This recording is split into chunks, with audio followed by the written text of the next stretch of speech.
Hey there, this is James Carberry, founder of Sweetfish Media and one of the co-hosts of this show. For the last year and a half, I've been working on my very first book. In the book, I share the three-part framework we've used as the foundation for our growth here at Sweetfish. Now, there are lots of companies that have raised a bunch of money and have grown insanely fast, and we featured a lot of them here on the show. We've decided to bootstrap our business, which usually equates to pretty slow growth. But using the strategy outlined in the book, we're on pace to be one of Inc.'s fastest growing companies in 2020. The book is called Content-Based Networking: How to Instantly Connect with Anyone You Want to Know. If you're a fan of audiobooks like me, you can find the book on Audible, or if you like physical books, you can also find it on Amazon. Just search Content-Based Networking or James Carberry, Carbary, in Audible or Amazon, and it should pop right up. All right, let's get into the show. Welcome back to B2B Growth. I'm Logan Lyles with Sweetfish Media. Today, I'm joined by Josh Sturgeon. He is the co-founder over at EmberTribe. And oh, by the way, he's a host of another podcast, Remote Well. Josh, how's it going today, man? It's going great, Logan. Thanks for having me on. Yeah, absolutely, man. So we're not going to be talking about podcasting, though you guys have a great podcast. We'll have to link to that in the show notes because I always love plugging other great podcasts, and I'm going to be checking it out as we run a fully remote team. But today we're going to be talking about a three-phase approach to developing better messaging before you start any new ad campaign. So often people tend to skip over the importance of good copy, good messaging. So I'm really excited to hear about this, especially for my own personal use, because we're ramping up some of our paid strategies here in 2020 here at Sweetfish. But before we get into that, Josh, I would love for you to give a little context to listeners. Tell us a little bit about your background and what you and the EmberTribe are up to these days, man. Yeah, for sure. I'll give you the quick background. My backstory, had a very kind of uncommon start into the world of digital marketing, which was I got introduced to it through a dying phone book company where I did door-to-door sales, and they were trying desperately to pilot a digital offering to their SMB clients. And so I didn't last long there, but got some good sales experience and some good punches in the face. And then very quickly started to learn on my own, things like SEO and paid search and even paid social in the early days. Had some time in an agency where I was the director of innovation and got to work with some really large budgets and see things on a large scale. But where I really kind of honed the craft was with a business that my wife and I had started and another couple of startups that we ended up going on to sell. So all of that was the back history before starting EmberTribe. And EmberTribe is a performance marketing agency where we tend to work with a lot of early stage and growth stage startups. And we wanted to bring something to market that would be a service that really was results focused and gave especially these founders very quick timelines to understand what was going to work and what wasn't going to work in order to grow. I think the thing that would set us apart from any of our peers is really just this testing methodology that we've grown over time, which allows us to get to answers quicker, find traction quicker, and then ultimately scale up our clients' businesses quicker than usual. Awesome, man. Well, it's a lot of that's led to this three-phase approach that you use with your clients. And unlike Will Arnett's character on The Office, you're actually going to share all three today. But I would love for you to give us a little bit of, you mentioned as we were chatting offline that it's a little bit different than your typical buyer persona research methodology. Maybe give us a little background and kind of what led you guys to this. And then we're going to break down each of the three phases of this approach, man. For sure. Yeah, I'll preface it all by saying there's really no substitute for talking to your customers or talking to your prospects and getting that face-to-face or that phone call. You really don't want to rush over that step. But the reality is that a lot of marketing teams in particular are fooling themselves the way that they approach persona research, as it's commonly known. And usually what it constitutes, if you've been in any of these meetings before, is finding some sort of alliterative name for your target prospect, Sally Spender or whatever it might be. That'll take 15 to 20 minutes. And then you're going through and you're guessing at what makes that person tick. You're guessing at how much money they make per year. You're guessing at what shows they watch on Netflix and all sorts of things that are at best speculative and at worst completely wrong and have no actionable kind of impact on your marketing strategy. So what we realized really early on is that exercise isn't going to get results for these early stage founders that need to get results and show progress and milestones. So what we did is we started to try to take a more data-driven approach to very rapidly understand and enter into the mind of the person that we're trying to reach. And basically, through that experience, we've been able to teach this to other people. And it's an exercise that might take 30 to 60 minutes and will just put you much farther ahead than if you didn't do it in the first place, right? So you're going to start at a level of higher performance than you would have otherwise. I love what you said there about, no substitute for talking to your customers. We do a series here on B2B Growth called Why Podcasts Work. We had John Ruggie, who folks know is a co-host of this show, but he was talking about his experience being a host of People in Places, a podcast he's hosted for a company called Skyfi.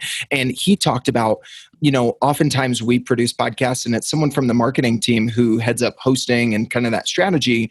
And they're surprised by the fact that, hey, when they feature customers and when they feature prospects, it helps them iterate on their messaging so much faster because it's not that typical buyer persona research. That's a lot of guessing. It's one-on-one. It is hearing directly from them. So that just reminded me to that for anybody who's kind of maybe already has a podcast and could leverage that a little bit more than they've been thinking about that. We'll link to that in the show notes.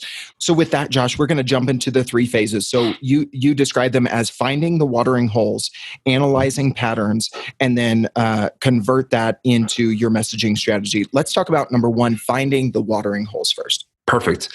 Yeah, so this is nothing more than just doing a little bit of research, Googling, understanding, or even from your own experience, understanding where your audience is gathering in order to ask questions, find resources, what are the hubs where they're spending time in a digital sense. And, in our experience, that boils down into a few different places. The first, for B2B in particular, the first is review sites. So you're thinking about Trust Radius, you're thinking about Capterra, places where there's good vetted feedback and reviews from actual users and customers. And really what you're looking at there are how people are talking about your competitors and other people in this space. And that'll come to bear in a little bit. But the other kind of subcategory there would be communities. So you're thinking about LinkedIn groups, Facebook groups, niche forums that are, catered to your particular industry or vertical. Be able to go in there and get the color commentary and the real questions that people are asking and the other answers that people are giving, whether they're right or not, is absolute gold. And then the last is what I would consider like a resource community. And that's your Quora, or in some cases, a Reddit, where there's just very explicit questions and answers being given. And you're able to drill down pretty quickly from a category standpoint to understand what's going on there. Hey everybody, Logan with Sweetfish here. You probably already know that we think you should start a podcast if you haven't already. But what if you have and you're asking these kinds of questions? How much has our podcast impacted revenue this year? How's our sales team actually leveraging the podcast content? If you can't answer these questions, you're actually not alone. This is why Casted created the very first content marketing platform made specifically for B2B podcasting. Now you can more easily search and share your audio content while getting greater visibility into the impact of your podcast. The marketing teams at Drift, Terminus, and here at Sweetfish have started using Casted to get more value out of our podcasts, and you probably can too. You can check out the product in action at casted.us/growth. That's casted.us/growth. All right, let's get back to the show. I love it. You point out some good examples on the review site. Obviously, we're big fans of the folks over at G2. There's another, resource that you can look at there.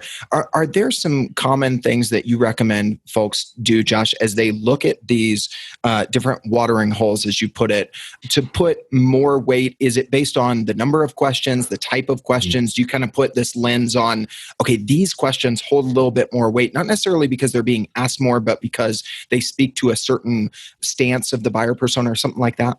Yeah, you definitely, it's funny. This is less of a numbers game and more of a qualitative exercise. But at the same time, you need to have a large enough sample size for this just not to be some loose cannon who is talking about, the competitor. So what we typically tell people is to zoom in really tight and try to find direct competitors, try to find, something that's exactly relevant to your offering and what you do.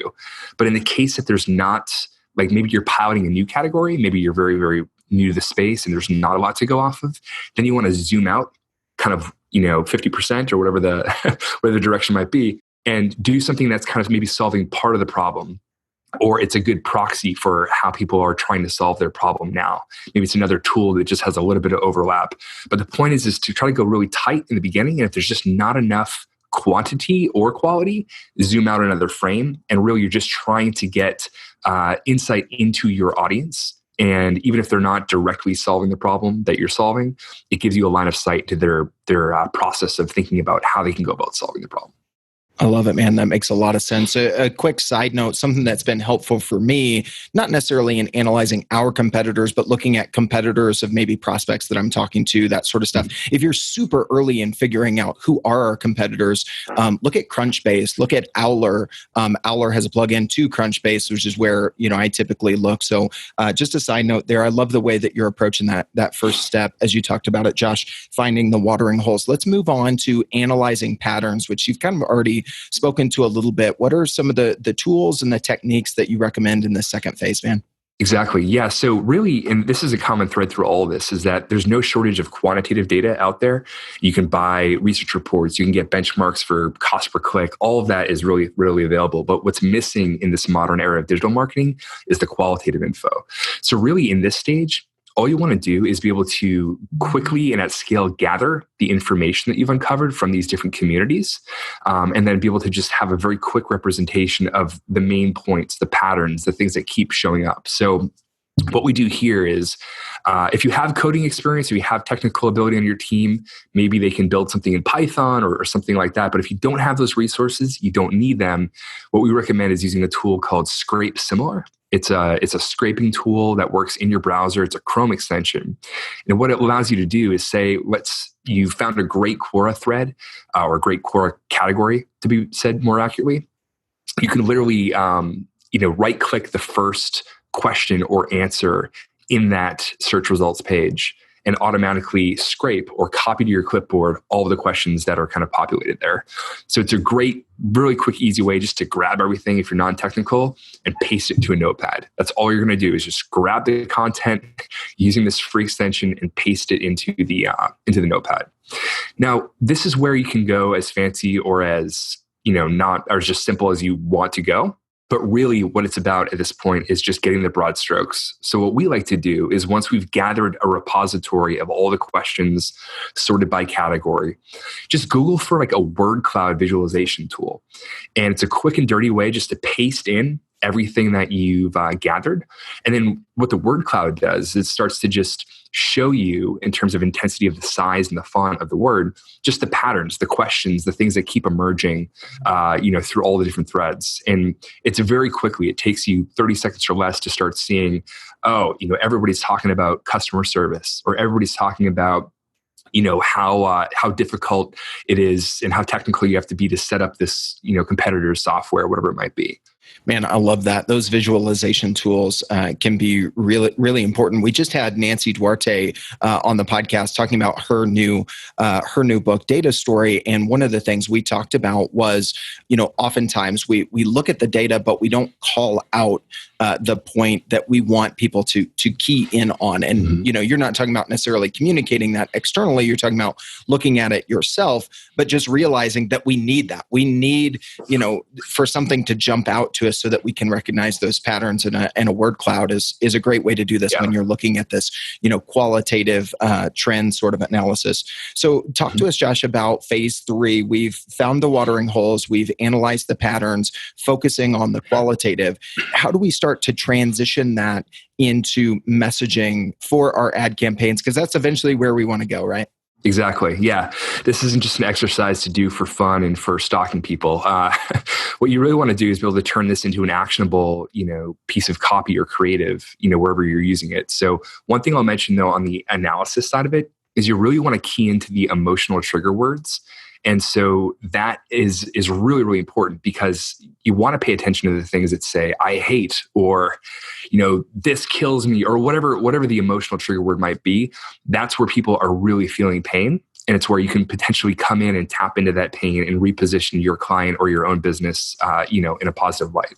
So pay attention to those. But yes, when it comes to the implementation phase, really what you're trying to do is synthesize the patterns that you've uncovered from your research and then convert that into a very concise kind of messaging point. And so the way that we do this is we create a very simple matrix and we say, okay, here's the persona, call them whatever you want to call them. Really, here's the pain that they're trying to solve, or the outcome that they're trying to achieve. And then the last piece of it is the product story. So basically, based on what we've uncovered and based on this concise understanding of what really their most pain or highest aspiration is, using their own language, how do we position our products according to that narrative? So what's the product story? What's the story that we tell to this person about how we can help them get what they want? And that really just becomes the basis for any sort of ad copy testing or visual creatives that you use.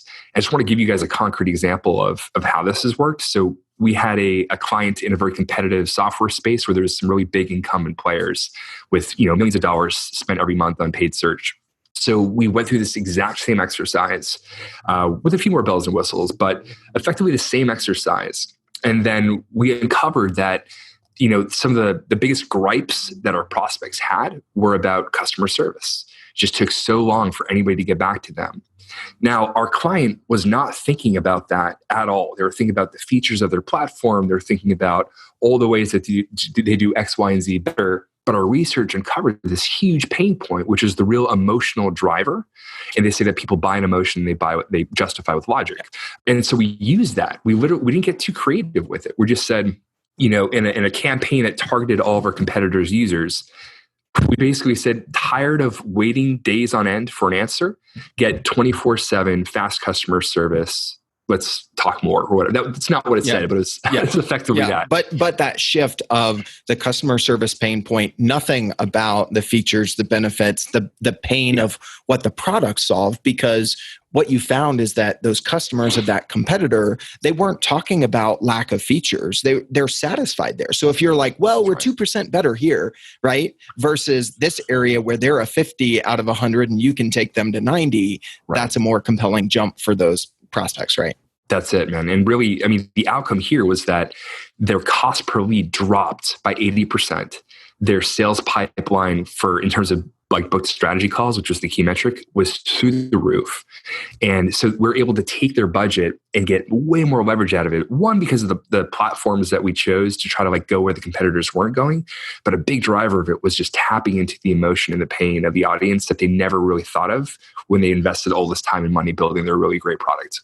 I love it, man. That's such a really great tactical example. And we love giving listeners here, something they can walk away with. So, just to recap for folks, this 3-phase approach that Josh and his team, are executing on a regular basis. Think about finding those watering holes. You talked about, review sites, communities and forums, as well as resource communities, analyzing the patterns, focusing, as you mentioned here in this last example, on the qualitative, on those emotional trigger words, and then converting that into a messaging strategy, which you guys have, built out a matrix for to organize that.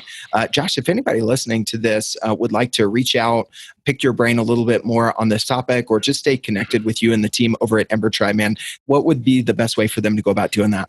Yeah, for sure. We're pretty easy to find. Everything EmberTribe related is going to be EmberTribe.com, which is EMBER tribe.com.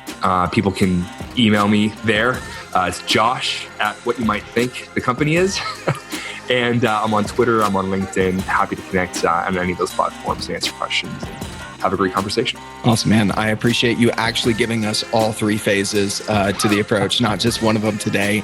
I think it's going to deliver a ton of value to listeners. Thanks so much for being on the show, man. Thanks, Logan. We totally get it. We publish a ton of content on this podcast, and it can be a lot to keep up with. That's why we've started the B2B Growth Big 3, a no-fluff email that boils down our 3 biggest takeaways from an entire week of episodes. Sign up today at sweetfishmedia.com/big3. That's sweetfishmedia.com/big3.